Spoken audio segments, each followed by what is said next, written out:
going thing. to stare at this drink for the next 5 minutes. We need some like nifty background music for when we're not actually live yet. That'll work. All right, 6 more minutes of that. Can you keep that up for 6 minutes? I don't think you can. No, I can't. That was a challenge. That's a challenge I don't want. It's not fun. It's a challenge you need. I'm sorry, you want me to finish lo-fi or do you want me to become a professional beatboxer? I need you to finish some lo-fi. I've had to do like 3 episodes without any homemade lo-fi. Sure. I mean, it's pretty simple right now. I can just extend it out. I mean, that's all I need. I mean, I can try to master it. Maybe. I just need some basic shit. It's pretty basic. Yeah. It's actually got a pretty good chord progression. I mean, you've seen the YouTube videos. You know what I need. So apparently, if you want to create lo-fi sounds, you basically just cut out the highs and the lows and just boost the mids. Basically, that's like what a true lo-fi. Oh. Like, I thought it just sounded grainy, like it was on a dirty record. It creates a very grainy effect, you know, because it makes it sound like it's in like a tin can, basically. Because you have none of the brilliance of the high stuff and none of the like the warmth and roundness of the low sounds. Right, so right. It's just, but some instruments you want to record more like that, like guitars. You want to super boost the mids for guitars, at least electric guitars. Or you know. The more I know. Yep. And we'll never do anything with. Hey, we might start that emo band someday. Yeah, someday. I got songs. I edit video. You edit audio. It's true. I got my drum pad hooked up. It doesn't work. Sounds like a great drum pad. I hit it and I see in Reaper that it's making a sound, but no sound is coming out. So I don't know what the problem is. It's probably user error. It probably is user error. User error. Yeah. Hey, be careful. Oh. I'm not opening yet. Okay. I saw that finger walking. Hey, I won't make the same mistakes you did. You know what? I'm happy to learn those mistakes for us. Do you want to go ahead and record the Audacity as well? Yeah. I just know that we... No, I'll remember to do it this time. I made that mistake last time, and then I had to rip the audio file off of the MOV file after I rendered it. So, yeah. Hey, that's why you record with multiple different exactly systems at the same time, just in case. It turned out fine. Yeah. I mean, did you listen to it? Yeah, I actually did. Okay, cool. Because I didn't. I probably didn't listen to the whole thing, but I definitely... Like on YouTube or on the podcast site? Oh, I listened to it on YouTube. Oh, yeah, you got to listen to the podcast site. Because that's where... the Good video point. quality, the audio quality on the YouTube would have been fine. Yep. That's how we normally do it. I'm kind of bad about listening on our own platform. Yeah. Or on Spotify. It's just I want to see our bright, smiling faces. Like this? Ugh, turn that shit off. Turn that shit off. Turn that shit off. Who invited those guys? We got 1 more minute. Nice. 1 more minute. Doom, doom, doom, doom, doom, doom, doom. I think somebody's already watching. Hi, Jenna. You can't call random people Jenna. Hi, Internet. Hello, Internet.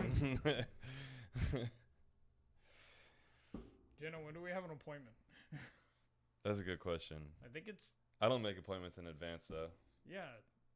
I'm just a needy client who has to get his hair cut, like, the same day. It's like, oh, yeah. I've known I needed a haircut for 3 weeks. Can you get me in But today? now I really need it. You need it? No, not really. What'd I say? Like, I just got one, like, a month ago. that's what I was thinking. Like, you're not a once-a-month haircut kind of guy, No are you? shot. No shot. No. No shot. No, you are. All right. You're low maintenance. It's 8 o'clock. I guess we can start now. I think it's time. Welcome to Grid Walk Weekly, episode 8. Episode 8. Filming week of 3/16. Today's the 17th. Today's the 17th. Yep. Welcome to another week in motorsports. My name is Carter. And I'm Justin. We are Blacktop Dynamics. Well, not just us. There's Jesse and Mark. Which you guys should be introduced to Jesse on the podcast here pretty soon. But if you're following along on your YouTube channel or on our YouTube channel, like you should be, you would already know who Jesse is. Yeah, you should have seen a great video about installing a handbrake or something. Yeah. Oh, yeah. And if you're not following on our YouTube channel, come on. There we go. That was the weakest crack. It's not as crisp as a beer. The weakest crack I've ever heard. If you're not following on our YouTube channel, please subscribe to our YouTube channel. It helps us out a lot. It's Blacktop Dynamics. Or you can go to our website at blacktopdynamics.com. All of our links are there, except for the link to the podcast, which I have not updated since I changed it to www.gridwalkweekly.buzzsprout.com. I think you literally just made that change, yesterday? Last night. Yeah, exactly. Last night. So we'll get it updated. Yep. As long as our QR codes are going to work on our business cards. Yeah. Everybody needs business cards. We're a professional race team. Yeah, we are. We need people to know it. We're content creators. What else did we do? Content creators, race car drivers, and motorsport enthusiasts. And we're enthusiasts. And if you're here, that means you're probably an enthusiast too. Hopefully, or you're in the wrong spot.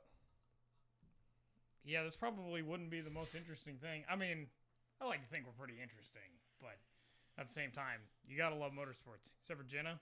Shout out to Jenna. I don't think you watch a lot of motorsports, but we appreciate the sport nonetheless.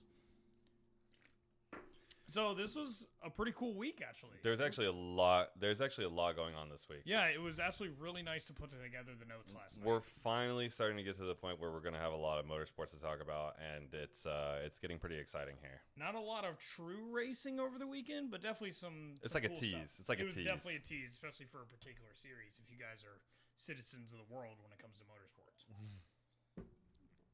which actually we're going to start by not taking you around the world of motorsport because we don't actually have to go very far. No, we're actually going to start in our own backyard, kind of. Yeah, it's like a really far away backyard. Yeah, but, share the same state name, this place is pretty far. It's still Florida. Yep. I looked it up. It was 6 hours and 15 minutes from your house. Yeah, that's about what I expected. It's about just because it's just outside of Pensacola. Yeah, it's just east of Pensacola. Yeah, so I always thought about Pensacola being like 2.5 hours from Tallahassee, which that lines up. So if you're not familiar with what we're talking about, or if you're not a big drift fanatic, we were talking about Emerald Coast Dragway, I'm pretty sure it's what it's called. More commonly known as the place where Klutch Kickers is held. Yes. That really cool track you can get on Assetto Corsa. Yes, you can get it on Assetto Corsa, as well as all the Aussie Drift Co cars, which are probably the best setup drift cars. Yeah, because you can get like 240 horsepower cars and stuff. Right? Yeah, and they're just set up well to drift. Yeah. So a lot of those mods are not very good. Yeah, the Assetto stuff, there's some diamonds in the rough, predominantly. Yeah. Like you get like one good one for every like 15 bad ones. Yes, pretty much. So. But the bad cars look dope. I mean, yeah. I guess I can't argue with that. They just feel like trash. Yeah. So, but it was pretty cool, actually, during the Klutch Kickers event, they were advertising the Assetto Corsa track. Available at Assetto Corsa. Yeah. But yeah, so the first round of Klutch Kickers, the $100,000 blah, blah, blah, blah contest was this past weekend. Yep. And it, I feel like overall, it held up. I think it delivered. It was very good. Very good competition. There are a lot of talking points, which we are going to get into. Overall, the competition was pretty good. Judging, I thought the representation was interesting. So you had some really novice in the right words, but more amateur guys that run this competition as well as that's kind of like what Klutch Kickers is about. Honestly, because of the prize money and the accessibility. I mean, it's literally you have a drift car, you pay $400, you can enter, right? Yep. So because of the prize money and the accessibility, it draws in a lot of different kind of like groups. You get a lot of the grassroots guys, guys like Taylor Ray who don't really compete professionally, but kind of like compete, and do the whole YouTube thing. And then you get all your Pro 1 drivers. Yep. Which is kind of that part of it is cool. I mean, I really like what Klutch Kickers is doing. I think it's great for the sport of drifting. There were some questionable decisions made, though, during the competition. Yeah, some stuff after rewatch that was like, what were these judges looking at and what was affecting their decisions? So, we've mentioned Adam LZ on the channel before, and I don't necessarily like to think of myself as a fanboy. I think I respect the hustle, and I watch a good amount of his content. But I watch drifting for drifting, not for Adam LZ. Right. We've been attending Formula D events since 2015. Yeah, yeah. Well before he was in any sort of real competitive drifting scene. Yes. He is an Orlando guy. Yeah. I actually think he was there the day the first FD event was. Oh, really? I mean, that probably makes sense. His Cream S13 was there. I don't even remember seeing that. But, so if you were watching along with the Klutch Kickers, you would know that Adam LZ ended up taking third place, and he lost in the round of four. Yeah, the round of four to Alec Honadell. Now, Alec Honadell is a very talented driver, qualified P1, been in FD for a long time. But if you go back and you watch their battle, it was a little bit suspicious. I'm not going to lie. Alec Honadell had a great lead run. He had a great lead run. Like a really great lead run. He had a great lead run. Got real far out in the touch and go. That was really good. And LZ's chase on that wasn't necessarily bad. Proximity wasn't quite there. Yeah. And Honadell kind of ran away, especially in the middle of the course. Yeah. He ran away at certain points, and then LZ was able to reel him in just a little bit. Kind of looked like he was struggling to keep up for a little bit there. So, I mean, Alec Honadell's lead run was good. Yep. If you go to the next battle where LZ was leading, right, when they come back around, LZ's lead run, kind of iffy. Not as good as Honadell's. Not as good as Honadell's. It wasn't terrible, but it was definitely not his best lead run. The biggest thing is that in that last corner, Honadell, it looks like he's trying to surge hard on LZ and legitimately straightens and hits LZ in the front right fender, which a straighten should be a 0. Exactly. The hit really wasn't that bad. It wasn't a hard hit, but I mean, we watched it over multiple times. Those wheels went straight. Wheel straight, car straight. That's a straighten. And somehow they ended up giving the win to Alec Honadell. I don't really understand where that came from. I don't really know where the thought process was there. You would think that a straighten is a 0 for that run. No matter how good his lead run is, it's a 0. Yep.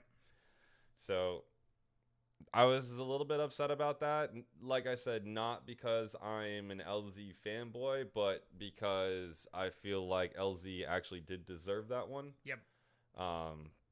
So, and then turn around in the 3rd and 4th place battle where LZ is battling Taylor Hull. Now, I can't stand Taylor Hull. Yeah, Justin is definitely, I don't know if hater is too strong of a word, doesn't like him.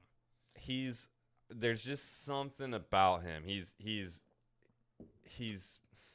I don't want to say overly competitive, because obviously drifting is a competitive sport. It is, yeah. But it's also like a very like...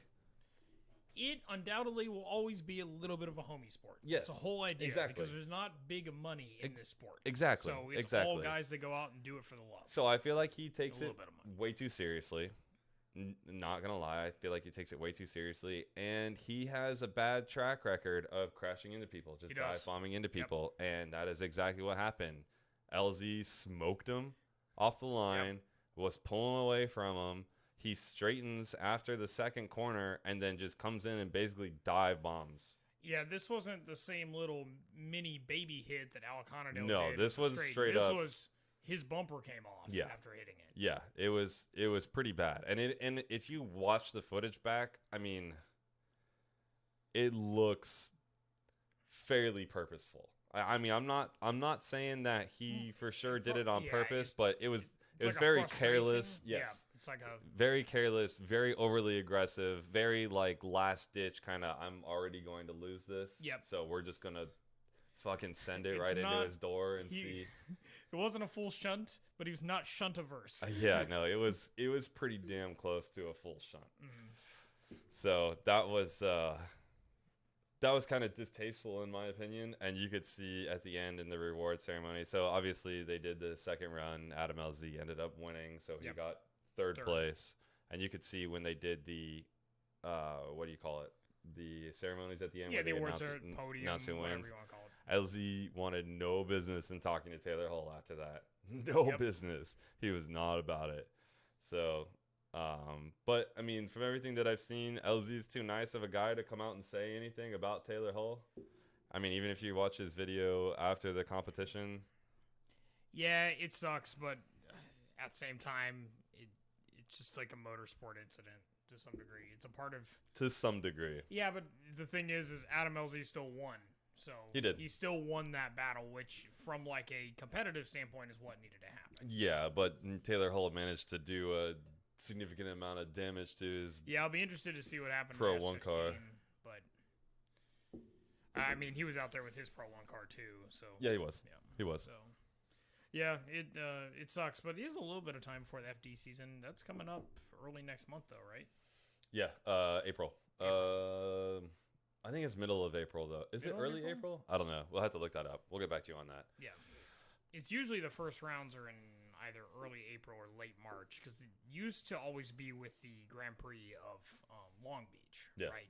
That was where it would always pair, and you'd have the first round of FD be in an early weekend of the Grand Prix of Long Beach. Right. Then they would go to Atlanta and then Orlando Speed World, but then they switched it up, started going to Orlando and then Atlanta, which thank God, because when it used to be in June, it was really hot. It was too hot. Really hot. Florida in June is hell. Yeah, pretty much. Just wait till it's August. Pretty much. But, yeah.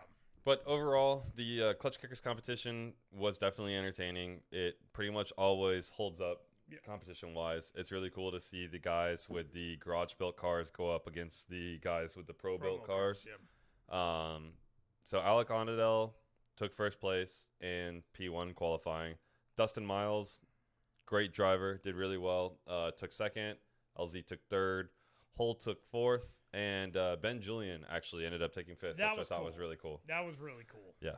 Well, we just saw him the other night down at Freedom Factory. Yeah. So he was driving good there too. Yeah, he was. Yeah, it was really fun to watch him and Taylor Ray. And Taylor Ray kill it, man. They drive together so much that they're constantly on each other's doors. It's a perfect little Miata tandem. Yeah, it really is. It was sweet, and his Miata's dope. Yeah, it's so cool. Yeah. What did we determine? Equipo 3s on the front. I think so. Yeah. It's super sweet. Yeah. Love it. So, yeah, a cool event. So they have 3 more rounds, right? Yep. This year. Yep. How far away are they spaced? Are they like a couple months? A couple months. Yeah, a couple months. So yeah, it I think runs to like September. Yeah, I think they have like a learner's day and a couple of fun days next month, and then the next round will be the month after, if I remember correctly. I'd have to double check that, but I'm pretty sure that's what it is. So cool. Well, and just a compliment to them, the live stream was pretty solid. The live stream was okay. There are definitely things that they could have done as far as. But you're talking low rent here. No. Okay. What I'm talking about is the actual quality of the stream was fairly good. What I'm talking about is that when we were watching qualifying, they tell us what the scores are. They were not even telling us what the scores were. That's the thing. Like, how hard would it be to have a scoreboard up there, or for them to at least tell you what the score is after they get scored? It wouldn't be that much IT support to get something like that. So there's definitely something that they can improve on. All right, so work on your graphics, but in general, the broadcast was pretty solid. Yeah, as far as like the quality of the stream, with so the mix of the drone footage and the in-place camera, it was pretty good. It was good. You got some good angles on how it was. So credit where credit's due. Yep. So next, we're going to stay in the United States. NASCAR ran again, surprising. Yeah, they surprising. Seem to run like every weekend. Which actually, I'm kind of upset that I didn't watch this race, because especially the ARCA series race, I watched the highlights, and it looked like it was a pretty entertaining race. Yeah, the track has got some crazy lines. So if you guys didn't know, NASCAR was at Phoenix Raceway this past weekend. So, which is another oval track, but they apparently don't have any yellow line rules. No, there's none. It's a super inside line, and it's awesome. Just cut the damn corner. Yeah. You cut that oval into like a square. I don't know. It was really cool. Like you cut a 45 over the oval. Mm-hmm. It's pretty wild. Yeah. And you saw it. So, I mean, apparently it was really prevalent in the ARC Series race. From the highlights in the Cup Series race, they were doing it there too. Seemed to do it more on restarts. Yeah. Because I think it's like if you're already up to full speed and you're like pushing, obviously the bank is going to be better. Yes. But if you're not up to full if speed, you're in line. But if you're not up to full speed, taking the inside of the inside line is the way to go. Yep. Yeah, it was definitely fun to watch, at least from the highlights perspective. I guess the ARCA series was a little bit more exciting. The ARCA series was actually pretty exciting. Like I said, I'm kind of disappointed I didn't watch it, but Ty Gibbs ended up winning, but it was definitely close. But another win for Ty Gibbs. He's having a good year so far. I mean, he won his first outing in the Xfinity Series at Daytona. Yep. At Daytona Road Course. Road Course, yep. Specific. Yep. And then took that ARCA series win. So I think that's his first win in this. I mean, with a name like Gibbs. Yeah, I mean, he's obviously got money behind him, but he's still got to be talented enough to drive. No, a car, I agree. No, I agree. But not surprising. No. Yeah. No. So good for him. I mean, but you got to think, Joe Gibbs, the NASCAR thing was kind of a late bloom. He won a couple Super Bowls or something. Something like that. It's kind of like a. He's in multiple Hall of Fames or whatever. Yep. Which apparently is only an American thing. Yeah, well, of course. We celebrate our heroes. So the Xfinity Series race, a little bit less entertaining. Austin Cindric did end up taking the win, which good for him. Fire. He is on fire. He is legitimately driving on fire. His pants off in this series. I mean, guaranteed Cup Series ride next year. Absolutely. Like I don't know who's on the hot seat yet. It's probably too early. It's too early to tell. Yeah. You know, I'm seeing articles like, is this the end for Michael McDowell? Like I had never heard of until he won the guy who won the Daytona 500. Yeah, it's the end for him. It's the end. I mean, he's already almost 40. So. Yeah. He's been in the Cup Series 19 years and got his first win. I mean, if I were him, I would just drop the mic, just retire right after that. Seriously. I mean, he'll qualify the playoff and see how that goes, and then see ya. Playoffs. Yeah. But Austin Cindric, I mean, he's going to be somebody who will walk into the Cup Series and be able to compete. Day one. Yeah, for sure. He's especially with a good team or a good car. He's a Penske guy, right? I don't know. Because he drives the Mustangs, right? So I'm pretty sure. He drives a Mustang. Yeah. Yeah. Where's Brad Keselowski? God, I can't say his name. I don't know. I don't like that guy. Or Joey Logano. You like that guy? Yeah. He's not bad. Ryan Hunter-Reay. He drives IndyCar. I'm pretty sure he drives the DHL NASCAR. I think you're thinking Joey Logano, who drives the Shell IndyCar. Okay, now you're confusing our one viewer. This is a running joke. They both drive red and yellow cars, and they're both the same guy, except they don't look anything alike. But it's a somewhat different discipline. Somewhat different. It's all oval tracks. Yeah, seriously. But whatever, he's within. I'm pretty sure it's Penske's team. So he should, once he goes to the Cup Series. Yeah, I would imagine he'll probably ride with Penske. Yeah, I don't know who their third driver is. I'm pretty sure they field 3 cars. I can't imagine that they would want to give up a talent like that, though. Yeah, so I mean, if you were to get rid of one of those guns, both guys are still fighting every single week in, week out. Yeah. For place. I mean, Joey Logano almost won the road course race. Yeah. He was close. But still, he's going to be a hell of a kid to watch. The youth movement in NASCAR is pretty sweet. Yeah, it is pretty sweet. It's cool to watch. I'm excited to see where it all goes, especially with the addition of all the road courses and whatnot. So I was actually talking to a old buddy of mine, worked at Hughes when I worked at Hughes. Yeah. And he's a big NASCAR fan. And I was talking to him, and he was like, yeah, I've always been a big oval track fan, but these road courses are fun to watch. I really, I'm like, yeah, man, road courses are where it's at. That's, It's just nice to change up the schedule. Yeah. We should be encouraging, because we're not asking the cars to do anything that they can't do. No. Brad. It's just asking the drivers to do something that they haven't done as much. So. Yeah, right. Making them better racers, though. In the end, then they can go and race in the Rolex 24. We would love to have you. Yep. Just like Chase Elliott. Don't wreck the undercarriage of the car, please. So, Austin Cindric wins the Xfinity Series. Cup Series. Watch the highlights. It was okay. Yeah. It was a race. They did some of that inside line type stuff. Good drive from Martin Truex. I do like Martin Truex. Martin Truex is my dude. Yeah. He also drives for Toyota, so he does. I might be a little bit biased. You might be, but he's an awesome driver. Yeah, he is. Awesome guy. He is. Champion. Hella consistent. Just so consistent. Yeah. So. I forgot who took the stage win there. Somebody got a stage win. I know you said it. Oh, somebody did get a stage win. That's how stage wins work. Was it Blaney? I think it was Ryan Blaney. Oh, yeah, it was Ryan Blaney. It was Ryan Blaney. Yeah, it was Ryan Blaney Blaney. won stage 1. Yep. Unfortunately, did not win the rest of the race, but yeah, well. good for Martin Truex. Yep.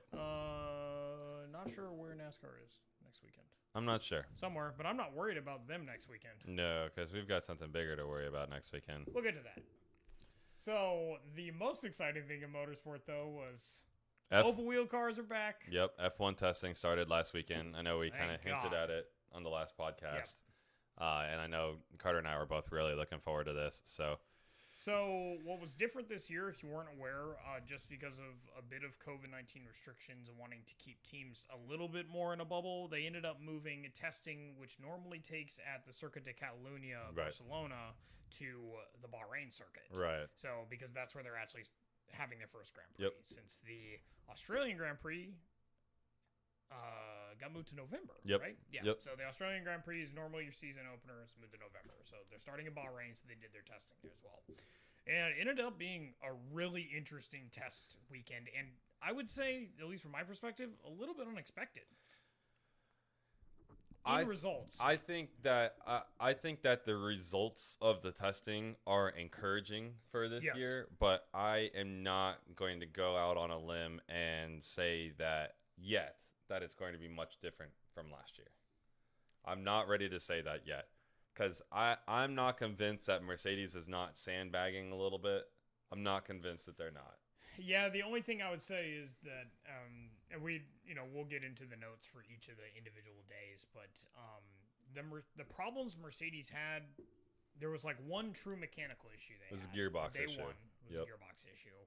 But all of the other issues that they had, specifically Lewis Hamilton, he couldn't keep it on the track. Yeah. Like, that was his problem. He was spinning. At one point, I think it was on day 2, he ended up spun off track, beached the car, and caused a red flag. Well, think about it this way, right? If you've been dominant in Formula One for the past 5 years, 6 years, maybe something like that, you go into this testing. There has not really been a lot of changes or required changes to the vehicle, right? And you dominated last year. You don't think that they might have just been playing around with some different settings to see if anything can get them a little bit faster? And like this case, it didn't work. I'm sure there's some of it. And then they just okay, this didn't work. We're just going to go back to what we did last year. The only thing that I'd say is that, I mean, Lewis Hamilton's not going to be spinning out. No, realistically not. Yeah. When it actually comes down to race day, he no probably shot. Got there and dominated. No shot. That's why I don't like. He's a true competitor. I don't really think he's sandbagging. I definitely think it would be closer on the side of they were trying out some different things that didn't appear to be working. I definitely agree with you. I can see that. Before I think about sandbagging, I can see that. Though, then again, what's the best way to sandbag? By not actually staying on the track. Yeah. Because then you can't. Then it doesn't look like intentional Yeah, exactly. Race pace sandbagging. Yeah, exactly. Because honestly, the fastest time on day 2 ended up going to Bottas in a Mercedes. Yeah. So they definitely have speed if they can keep the car on the track. Right. So, all right, let's get into the day's highlights. So day 1 opened up with a sandstorm. Then again, classic. It was a race in a desert. It's also Bahrain. Yep, it is Bahrain. So there's a bunch of dust and sand that coated the track, and literally the winds were so intense they were pushing the cars around, and they caused handling issues for a number. It's amazing that cars with a lot of aerodynamics are affected by air. No way. I'm surprised you didn't get some air underneath them. They just lift. Take off? Yeah. Like planes? Yeah. That would be pretty sweet. Yeah. But no, it's not Le Mans in 1997. No. Sorry, Mark Webber. Not to be confused with our friend Mark Webber. Not to be confused. Definitely not the same person. If we say Mark Webber, you're probably thinking about the other guy. Yeah. But Red Bull came out swinging on day 1. Yep. Max Verstappen was 0.2 seconds faster than anybody else. I will say I have some high hopes for Max Verstappen this year. He ran 139 laps just on day 1, which is, he was just out there over and over again, just turning laps. It shows what kind of reliability Red Bull is going to expect. Because really, it's not like Red Bull had a lot of reliability issues last year. No. Most of the time, Max Verstappen, I do think he had like 1 or 2 reliability issues. I think he retired because of a mechanical failure twice. Yep. But he got caught in a couple of bad situations where he got crashed out. Yes. He seemed to either get second or like DNF. Yeah, pretty much. Pretty much. So, but I mean, that's kind of all or nothing attitude we can expect from Max Verstappen, though. He's called Flying Dutchman for a reason. The dude's crazy. He's so aggressive. I love his driving style. You're good. We're both out those scratches later. Yeah, so he came out 0.2 seconds faster than anybody else, and we'll see that theme continue as we talk about the later days. Also, 139 laps for you guys, like scale, that's 2.5 Grand Prix they're able to run. Just like lap after lap, tire after tire. So definitely indicative of hopefully some good reliability this year. Yeah, that's pretty impressive. McLaren, Lando Norris, second fastest. I'm excited for that. That is awesome. I mean, it was just day 1, so obviously we're not seeing full pace of the cars just yet. People are getting adjusted. It was a difficult day when it came to environmental factors, but still promising. I mean, he seemed to be the king of getting 4th in the first few races of last season. Yeah, pretty much. Like every race, he found himself right in that position, getting near the podium. So, and Daniel Ricciardo took 7th that day. Not the absolute fastest, but he got 20 cars out there. Yeah, so that's still pretty good in a brand new car with a brand new power unit. Yep. So good for them. Alpine, Esteban Ocon, not quite 139 laps of Max Verstappen, but did 129 himself. Also solid. And it's not a brand new team. It's not really a brand new car. It's a brand new color. Looks good. That's really what it is. Yeah. It's just a new livery. Yeah. And a new team name. Also, same car. Fun fact about Alpine, whatever they're supposed to be called. They're actually going to be fielding an LMP1 car to run at Le Mans. So that's a cool entry to have in there. Yep. They're getting back that Alpine name back in motorsport. Yep. That's cool. Yep. So, Fernando Alonso did not run day 1, if you guys are wondering. So, really just Esteban Ocon out there, 129 laps, good reliability. So hopefully they can have that straight line speed that we expected from Renault in the previous year. Yep. We kind of hinted at it before. Mercedes had gearbox issues. Bottas only got 6 laps done in the morning session on Friday. So, he was done after that. So, after struggling for those 6, he was gone. And then Hamilton, he didn't have any mechanical failures, but we kind of said it before. He struggled for grip. He spun out 1 or 2 times during that session. Ferrari, bad news for Leclerc. He spent that day with a power unit failure, but Carlos Sainz took 5th.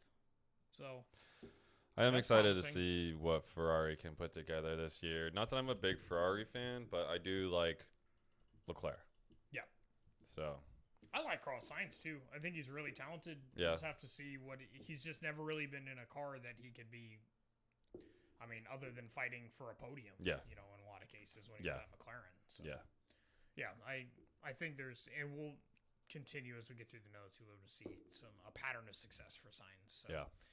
Aston Martin, it was a pretty unremarkable start for Vettel. Not like the good kind of unremarkable. Yeah, no, it was just kind of, there wasn't a lot of highlights from this. There's really not much to say about his Friday work. There's a little bit more the rest of the weekend, but still kind of already a pattern based on what we'll talk about.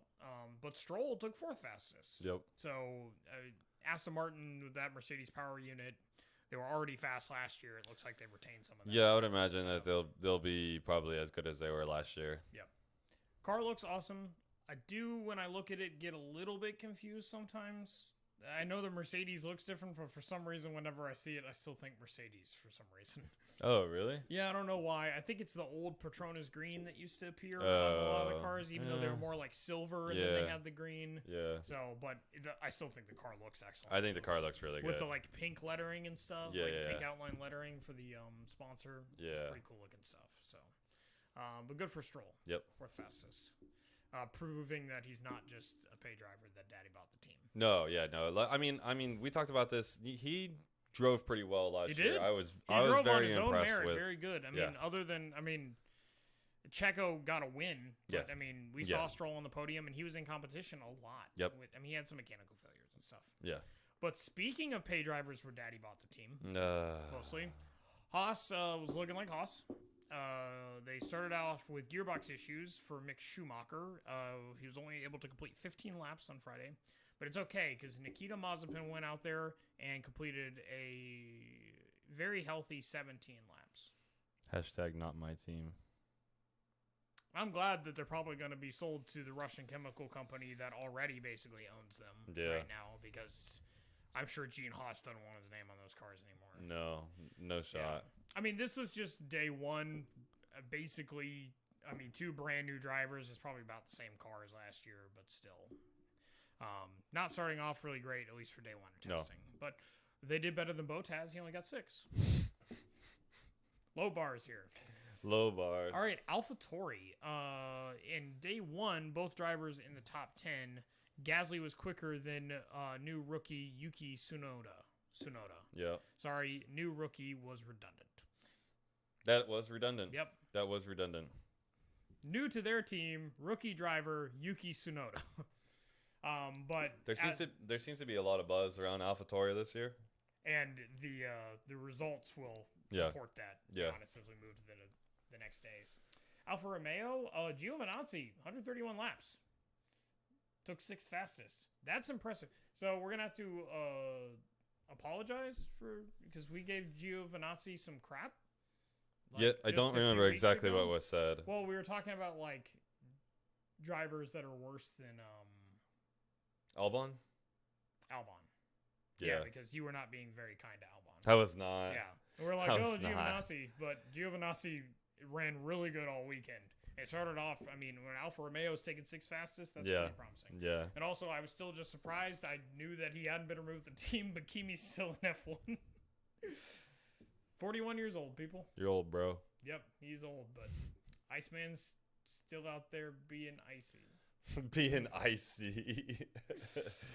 So Williams, none of their stars could be bothered to arrive on Friday to do some testing. So Roy Nissany, their test driver, ran 86 laps. You don't think that was on purpose? I'm sure that was on purpose.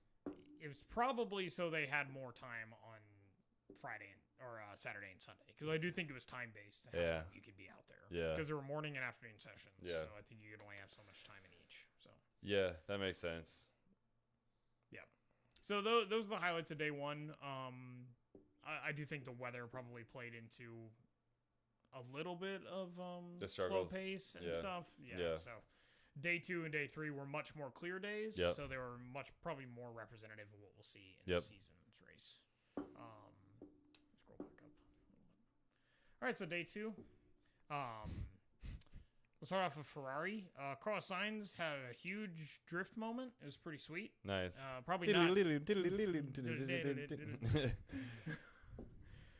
Probably not great for lap times, though. No, definitely not. It looked like a really cool highlight. Or even tire wear. Yes. Leclerc got his engine figured out and took 6th fastest that day. That's promising. So you had Sainz 5th on day 1 and Leclerc 6th on the next day. So some even balance of performance there. Yeah. Hopefully. Yeah. Indicative of Ferrari. But what's also not good is that Ferrari took 6th in the manufacturers championship. Yeah, no, that's what I was going to say. I really don't think it's that much of an improvement over last year. It's true, but there's a lot of fast cars out there this year, as we'll see. So, Williams. Latifi shredded a tire early on in his session and had a spin at some point. But he racked up 132 laps and took 7th fastest. That's pretty impressive. Yeah, not bad. I do think Latifi drove most of the day. I'm not sure Russell actually saw the track. Yeah. I think almost Latifi got the entire day. Yeah, I think Russell got the entire next day. Yep. Yeah. Mercedes Hamilton still struggling. He spun off track. I mentioned he beached the car. He actually caused a red flag. Yep. It stopped the session for a little bit, but he did end up completing 58 laps. I guess sideways or not. And Bottas actually ran the fastest lap that day, as we mentioned. Mm-hmm. So, still speed in the Mercedes, undoubtedly. Yeah. Just Lewis Hamilton's got to find some grip. Like I said, he will. That's I'm not concerned about that. Prix, I still expect him to qualify P1. Yeah. No, 100%. AlphaTauri. So we said Bottas ran fastest lap. AlphaTauri, Gasly was 0.1 seconds behind Bottas, which is crazy. That is very awesome for AlphaTauri. That's old Sauber car, so that means they're running a Ferrari power plant. Yep. So, oh no, sorry. No, yeah. What are you talking about? That's Alfa Romeo. They are running a Honda power plant. Yeah, Honda power plant. Honda power plant. Yeah. Honda's last year in F1 drink to Honda's retirement. For now. They'll be back. They've been here since the 1960s. They do this all the time. So, yes. Honda power plant. Gasly finding some incredible speed out of the B team car. But we knew he's good. He won a race last year. He did, but it was a pretty chaotic race. Whatever. Doesn't matter in the end. Win's a win. Still won. There's no asterisk. Yeah. Don't think Yuki Tsunoda actually ran that day. I think he did most of his laps the next day. Yeah. Aston Martin. Lance Stroll was very fast, took third, only 0.2 seconds behind Bottas. Which is also cool. Yeah. I don't think that Vettel actually ran on Saturday either. Yeah. I think he did most of his laps Sunday. Mm-hmm. McLaren, Lando was solid throughout the majority of his session. He did hit the top of the leaderboard multiple times as they were doing hot laps. So generally solid performance for him. Happy to see Lando doing well. Hopefully he can put that down during a race. Yeah, I'd hopefully. like to see him eclipse that fourth position, hop into that I podium. do love Lando Norris, man. God, I'm hoping he's for some awesome. fun podiums this year. Yeah. Red Bull, though. Sergio Perez made his debut in the Red Bull for the first time. He was very consistent in the majority of his first laps, but he actually caused some drama with like an hour left in the evening session, where his engine cover actually flew off. That's crazy. I don't know how they let that happen. And typically they just don't show off the engines very much, like to their competitors. Right, so, right. So everybody got a sneak peek. Exactly. Everybody saw a peek of That's that. a peep show. Yeah. They're not going to let you see toys before Christmas. Yeah, so who knows the ramifications of that? I'm not sure what you'll be able to necessarily deduce from just looking at a crazy F1 engine, but still, I'm sure that's something they try to keep under wraps. So, Haas. Mazepin, so not as many gearbox issues. They got some of that figured out. Mazepin had some close calls while running. He almost ran into two different drivers during his session. Yeah. He was also marginally slower than Mick Schumacher. Neither of which were really setting incredible pace. Right. Yeah, they were all in bottom 10. Yep. And fun fact, Schumacher hit a jack in the pit lane. So Haas can't tighten wheels. They can't get jacks out of the way. No. It's just kind of Haas's... Haas is a goddamn mess right now. What do they say? Special teams win games. What up, Jesse? Yo, yo, yo, yo. What up? Yo. Yeah. Can't wait to have you on the show to talk about some drifting. Hell yeah. Actually, you missed some drifting earlier. Maybe you were on. I don't know. Yeah, no, I don't think so. I think he's at work. Oh. Well, thanks for watching us. Hey, if you guys are in the Tampa Bay area. Ask Jesse for a business card. What did he say? Yeah. Taking his shit currently.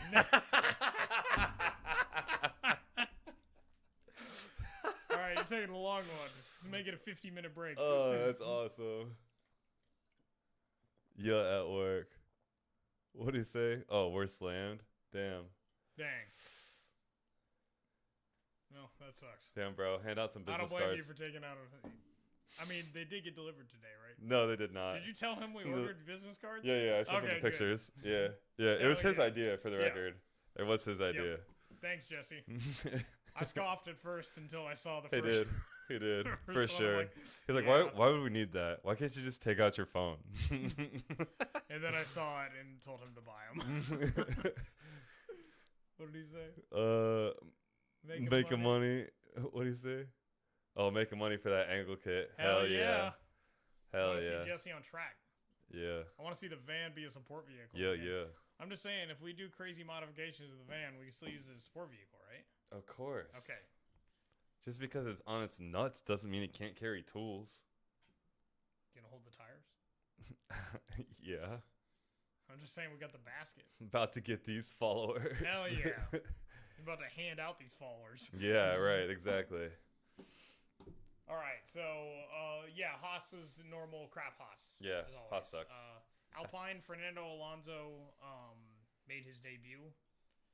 I think he ran pretty well. Yeah, he did 128 laps. He went second fastest in the morning session and 128 laps overall. So, yeah. Of course, if anybody's going to be able to find some speed, hopefully Fernando Alonso will be able to. Yeah. I guess. So, I think you're ageist, man. What? Messed up. It's a protected group. Whatever. Aston Martin. Vettel only ran 6 laps. Does he had a gearbox. Does he not know how to use the clutch? Maybe it's in a different spot on that. Typically, you get to build your controller yourself, basically. I don't know. Gearbox issues seem to run rampant in these sessions. I figure. I mean, that's probably pretty common in Mercedes testing. Affected by it, so it's just disappointing because really not much consequence day 1 and then 6 laps. Yeah. Pretty whatever. So Alfa Romeo though, Giovinazzi took 5th fastest. Completed 125 laps on his own. There might be. Yeah, I mean, that's pretty good. It's just testing, but that's pretty impressive out of the Alfa Romeo. Yeah. I mean, when you're running faster than the Ferraris in a lot of cases, that's impressive. Yeah. They are using Ferrari power unit. Of course, I wouldn't want to be using last year's Ferrari power unit. Yeah, I don't know how that works. I don't know if that's actually what happens. Can you opt out of taking the next? Yeah, I don't know about that. I don't know about that. Just some highlights for day 2. Mercedes obviously took P1 for that day, but they were really only slightly faster. They were only a 1/10 of a second faster than a lot of their competition. Yep. So, there is hope yet, people. But Tsunoda was undoubtedly the fastest rookie so far. Yep.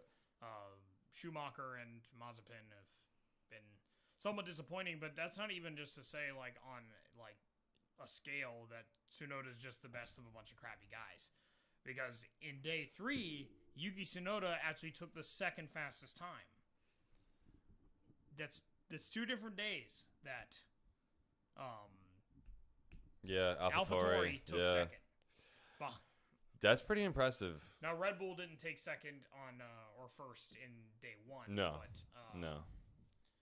Sergio Perez ran fastest in the morning session, and then Verstappen took fastest overall lap in the evening. Yep. So you basically had a Red Bull AlphaTauri 1-2. Yeah. That would be pretty cool to see. Yep. That would be pretty cool to see. I'd have to check what Yuki's time was compared to Red Bull's to see if he was faster than Bottas from the day before. Right. I'm not exactly sure. Right. But still, it's impressive. I mean, a brand new kid, brand new car, running that fast. In a B team, too. In a B team, yeah. But obviously, Gasly proved that the AlphaTauri can run pretty well. Yeah. In the right environmental position. Yeah, in like a race with 3 red flags. Well, take your wins where you can. Once again, no asterisk. Yeah, right. Ferrari. Sainz took Ferd. Ferd. I drive a Ferd. You drive a Ferd. I just got my Ferd back from the dealer. Hyundai. That's not how you pronounce that. What? Sainz was 3rd fastest and completed 159 laps. Oh, that's between Sainz and Leclerc. Yeah. Between the 2 of them. Yeah, not bad. Leclerc took 10th. That's not good. That's impressive. That is I not like good. that Sainz being 3rd. I'm telling you, he had a good pattern of success over the weekend. There might still be hope for Ferrari yet. Yeah. And maybe, I mean, Sainz was actually quoted like he's like committing to like 5 years to a championship or something. 5 years before Mercedes gets the championship? No, Carlos Sainz or Ferrari, yeah. Or Ferrari, he wins a championship in Ferrari 5 years. In 5 years. Yeah, okay. Which is a pretty bold claim and probably one of the hardest sports to be able to do that. I mean, it's a bold claim, don't get me wrong, but you're with a team like Ferrari, you would think that they have the pedigree to get you into a car. And make the investment in, to get you to a car that can do it. So, good driver, though. Excited to see what he does this year. Alfa Romeo, the Iceman might be 41 years old, but he went out there and ran 164 laps by himself and took the 4th fastest time in the Alfa Romeo. Yeah, remember, Giovinazzi took 6th, then 5th, and then Kimi took 4th. You can say maybe they're saying I mean, it's definitely close. The one thing that I just keep thinking is just like, this is testing. This is testing. It's not a race. There's so many factors that testing is not going to. I'm trying not to get my hopes up and make any like super bold predictions for this year. What are you talking about, Justin? We're pundits. We have to make things interesting. Okay, Red Bull's going to win championship. This is going to be the best season of Formula One ever. No, that will be next year. You're right. When everybody has to start from scratch. Yes. God, I can't wait. Can't wait for dynasties to end. Can't wait for salary caps and new cars. History never looks so boring. Right? Jesus. So, but impressive from the Alfa Romeo regardless. And just for clarity, 164 laps is 3 Grand Prix distances. Yeah. So, I'd say that's pretty good. Impressive from Kimi. And 4th fastest lap through all that. Of course, he had a lot of time out there to set a 4th fastest lap. Yeah. Yeah. In all seriousness. Yep. Mercedes Hamilton did get up to 5th fastest in the evening session before he spun in the final quarter of the track. He just struggled. The same problem every single day. Yeah. And for clarity, he was a full second slower than Verstappen, which is a lifetime. Yeah, that's a lot. That's a lot. That is, I mean, I guess if you're within a second, DRS is there, right? Yeah, that's true. Still, you lose Hamilton. Yeah, I mean, if you're running a second behind, DRS isn't going to help you that much. Yeah. Still, he will qualify top 3 in the first race. Oh, 100%. Yeah. 100%. If he doesn't take number 1. Yeah. We'll see. Yeah. It should be interesting. Williams, George Russell made his debut in the new car. He ran 158 laps. That's impressive. Yeah. Not of great consequence of lap times, but at least Williams should have reliability. Not that they really had reliability problems before. Yeah, I don't think that they were really kind had. of trash. Yeah. They were out there still kind of trash, fighting for 18th against Haas. But yeah, They'll against be back Haas. there again. That's what I'm about to say. I don't think anybody's gonna compete with Haas for last place this year. God, Haas could be such trash. Can't wait for that Russian chemical company to buy that team. That's so sad. It's so sad. Remember watching the first Grand Prix? I know, we were excited because we had an American. Oh man, Romain Grosjean is our savior. He took like 6th in the first race. Yeah. Like paid points in the first race. Yeah. Oh, how quickly it goes downhill. Oh, Romain Grosjean. Can't wait to watch it in IndyCar.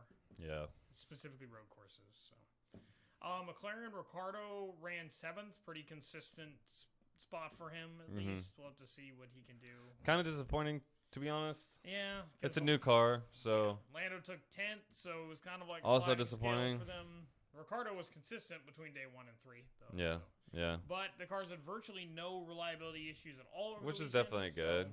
So, another like cool little thing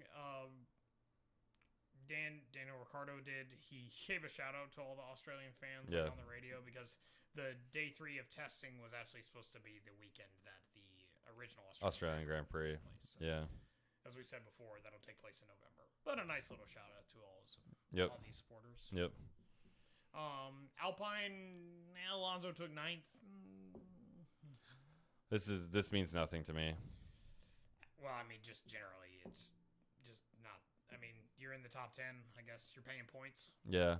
But hopefully, we'll be able to see in a track like I don't know, like a Monza or something that has a lot of straight line stuff. Yeah. We'll see the Alpine showing. And then AlphaTauri, Pierre Gasly ran a fairly dismal 12th, but ran 237 laps total, so a lot of time in the car. Yeah. So, good for him. So, some overall things that I gleaned from this. Once again, we don't want to say it's this will testing, be an people. It's testing. Season, but with Mercedes struggling like they did, this could actually be fairly competitive, especially with smaller teams like Alfa Romeo, AlphaTauri. Not that Williams put down great lap times, the least consistency. So this is what it could mean for a more competitive grid overall. So this is what I'm thinking. I'm thinking that the mid-pack has scrunched together. Yes. But I'm not ready to say that it's not going to be either Mercedes or Red Bull. I'm not ready to say that yet. I would be okay with the Red Bull Championship. I mean, I would be too. I would be too. To win one. I want Verstappen to win a Monaco. Yeah. I want him to get all of the accolades, and I will not be upset. No, I would definitely not. I mean, I love Verstappen. Yeah. I mean, he's awesome, but I am not ready to. I am not ready to say that Mercedes is not the top car this year. Yeah, as you said, testing. It's testing. Proves nothing. It's testing. We'll see what happens in qualifying. We'll see in the first race. Yep, we'll see in the first race. Which, do you know when that is? 2 weeks. 2 weeks. Yep. So not this coming Sunday, but the following Sunday. Good, because we won't be here. Well, actually, we probably will be. We will be here. Pretty sure. Yeah. You're getting ahead of yourself. Oh yeah. But I agree with you. I still think there's going to be the absolute bottom tier teams. Yeah, like Williams and Haas. Yeah, and Not because Latifi and George Russell. No, it's just a car. It's just a car. I mean, I would hope that you can say the same about Schumacher, Mick. Yeah, he's gonna be. Hopefully, he can drive a bit of his pants off in that car to his best of his ability, and then get into a different. Yeah. I mean, so you're in a Haas, you're in a Ferrari right now, so and we already know that Mick Schumacher is a Ferrari development driver. That's why he's in the Haas. Yep. I mean, realistically. Yep. So he did it off of driving merit. Mazepin did it because Daddy's got a big old company. Regardless, we all have our ways to get into Formula One. I don't have either of those things. Yeah, except for me. So I don't drive Formula One cars, but I do agree. I think the McLarens, the Renault Alpines, I think that mid-pack group is going to shrink.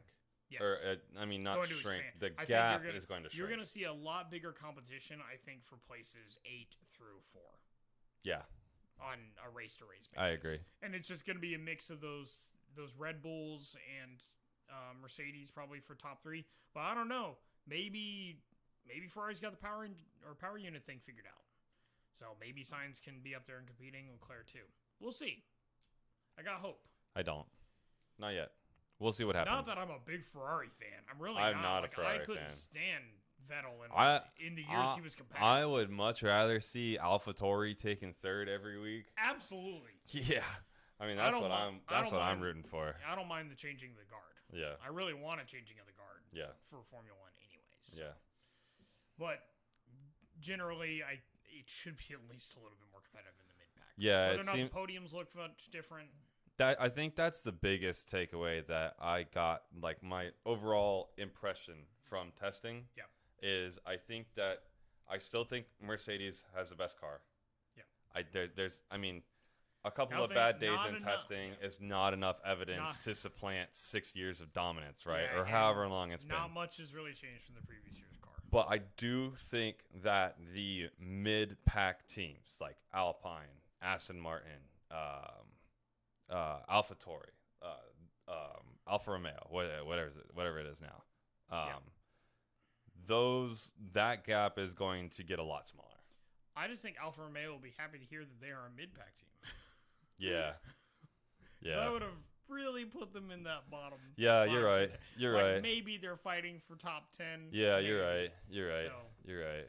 And really, it's just a crapshoot of reliability and who's having a bad week. Yeah. A lot of times. So. Yeah. Yeah, hopefully those of us that love the sport and love competition of it, I'll sit here as a pundit and say that I'm hoping it's more competitive. Yeah. Yeah. I definitely hope it's more competitive. I'm just not ready to say anything to the contrary yet. So, some other takeaways. Haas still looks like Haas, which is bad. That's a bad look. Yeah. You don't want to be Haas for the most part. Unless it's NASCAR. Yeah. And that you got a steward attached to your name, too, which helps. Right. I feel bad for Mick Schumacher, but he's getting his start in Formula One, so I don't feel that bad. He'll be able to go places. He's talented. Mazepin didn't really look that bad.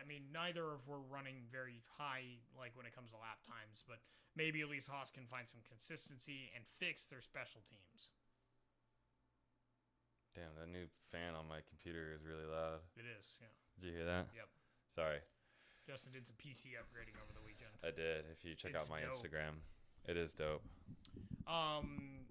Incredibly impressed with Yuki Tsunoda's performance. Yeah, I'd say so. I know he was either an F2 driver or he was a super Formula driver over in Japan. So he's got some good credentials, at least as a development driver. He's young. He's on fire. Yeah. At least in testing. We'll have to see once he gets in a full race situation when you've got, drivers like, veterans breathing down your neck to see how well you do. It's one thing to run hot laps, another thing to be in a race situation. But taking second fastest in the fastest day of testing, that's impressive. Yeah. Good for him and good overall on the Red Bull A and B squads. Yep, absolutely. The Red Bulls, you're going to see a lot of bulls on the Bulls on parade.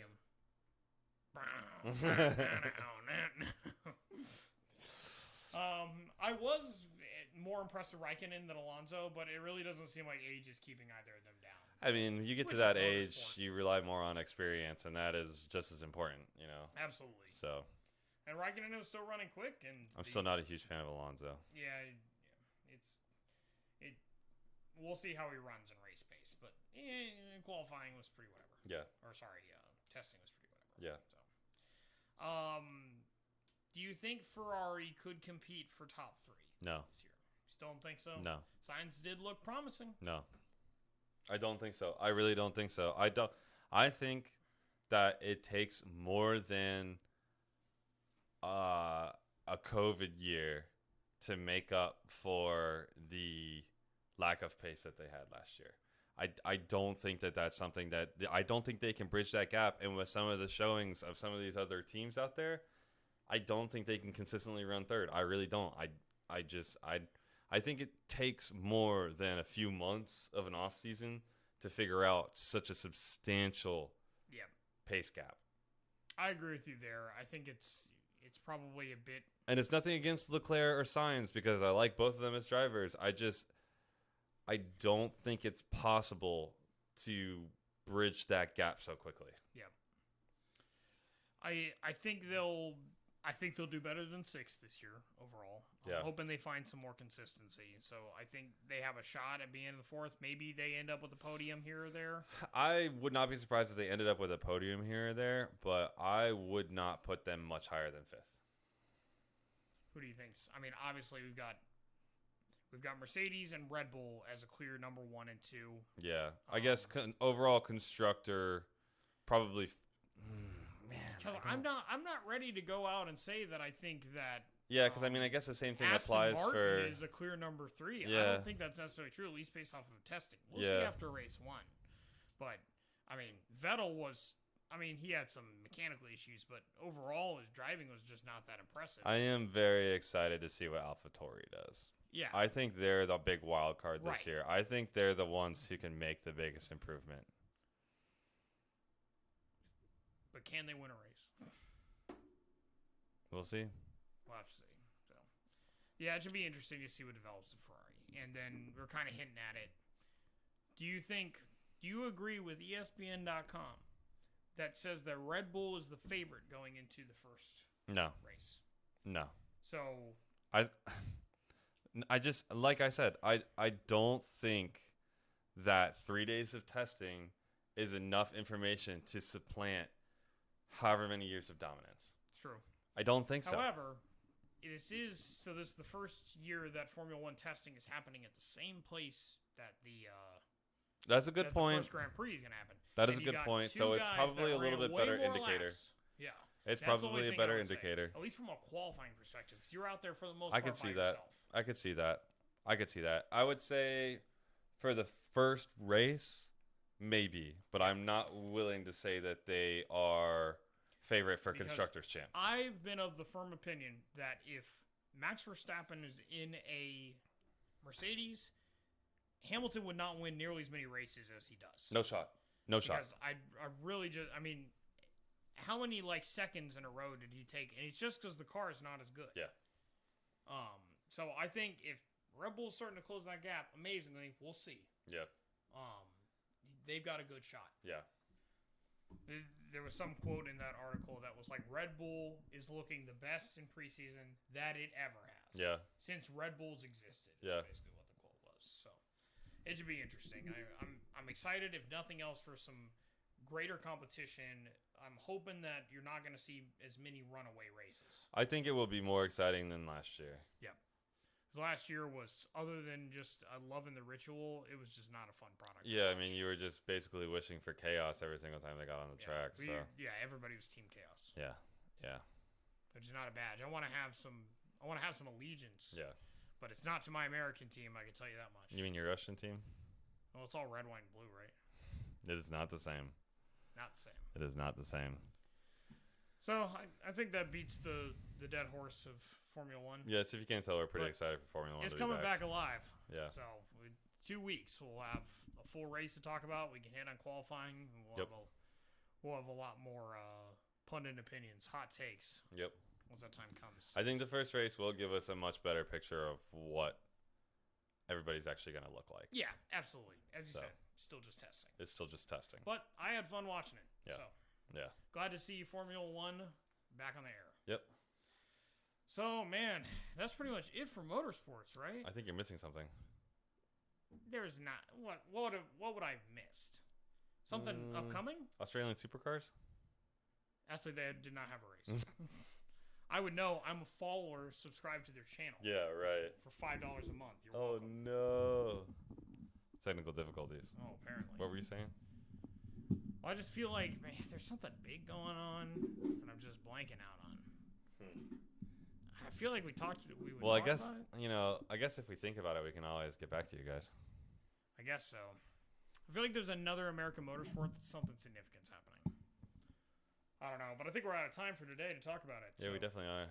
Maybe we'll squeeze in some time this week to maybe discuss it a little bit more. Yeah. I don't know. Yeah, I think we can do that. I think we can arrange that. Think so? Yeah, I think we might be able to. Thursday? Yeah, maybe Thursday. Oh, see, I thought we were traveling on Thursday. In the morning. Morning? Afternoonish. Okay. Lunchtime. All right. Well, if you guys paid attention this long, thank you for joining us on Gridwalk Weekly. Yes, absolutely. Thank you. And if you would do us a favor, please go to our YouTube channel. It is Blacktop Dynamics. And hit the subscribe button, hit the notification button, leave a comment, whatever. I respond to all the comments, blah, blah, blah, blah. And who knows? Maybe if you're subscribed and on the lookout on Thursday, you might find something special. You might find something a little bit different. So, maybe not as familiar looking. Yeah. But we'll have to see. So, yeah. Also, check out our website, blacktopdynamics.com. And right here on our Twitch channel, now that my PC has been upgraded, I'm hoping to start doing some live streaming. Obviously not this week, but the week after. Yes. We'll be busy. So we will be busy. We will be busy. Look for a video coming Sunday at 5 p.m. And yeah. I think we're done with Gridwalk Weekly. Yeah. All right, guys. All right, guys. Thanks for tuning in. Keep on racing. Have a good night. Peace.